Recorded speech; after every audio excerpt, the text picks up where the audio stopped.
Duwat. Sa may duhat. Ayan.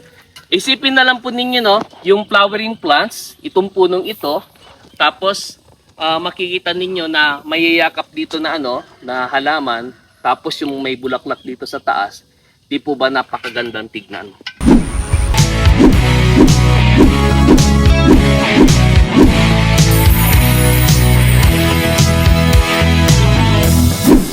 Hello mga ka-garden lovers. Samahan niyo po si Garden Buddy dito sa ating farm, Tambayan, Itisiro, Timanga. Ito po yung pinaka-entrance area dito po sa ating farm.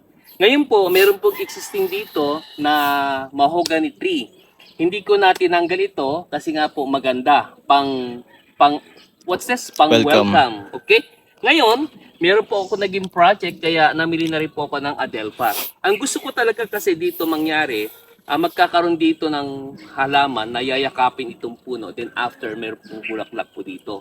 So, I have here existing na gumamela. Hindi ko alam kung anong kulay nito eh. Pula ba? Nakong or puti? Pero dati meron po akong lavender. So, nagtanim ako ng dalawa po dito. Then ito yung isa. Ang ano pong ito, tantag dito, ang Adelpha na ito, maganda po ito kasi ito po ay double, double na ang kulay ay pink na matingkad. Ayan. Ang diskarte po dito, ipapayakap natin itong pinaka puno niya. Ayan. Ito kasi, honestly, may tatlong kulay ito eh. Isang pink, isang pula, then the other one is yung puti. Kaya lang, ito po yung nabili ko lang, pero ang kinagandahan nito, ito po ay double na Adelpha. Tignan nyo po ha. Ito pong ano na to, na saging na ito, matatanggal, ay basa pala kasi kauulan. Kaya nga po ako nagtanim ngayon kasi katatapos po ng ulan. Itong saging na ito supposedly, tatanggalin po talaga yan. Meantime, hindi po tinatanggal, inaantay lang na mamunga, then after, tatanggalin na po yan.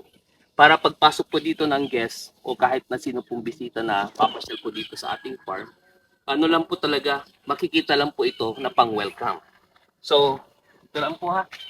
Tapusin ko lang po, then after, i-vlog ko naman po sa inyo, yung doon sa may, tag dito? Duwat. Sa may duhat. Ayan. Isipin na lang po ninyo, no, yung flowering plants, itong punong ito, tapos, makikita ninyo na mayayakap dito na na halaman, tapos yung may bulaklak dito sa taas, di po ba napakagandang tignan? Okay. Next ko na rin po sa inyo para po sa aking susunod na vlog. Kapag siguro pag pinitas ko na, ito po yung isang nyog. Puno ng nyog na maliit lang, pero tignan nyo namumunga na. Dwarf. Okay? So again po, Gaylord, your garden buddy. Bye-bye.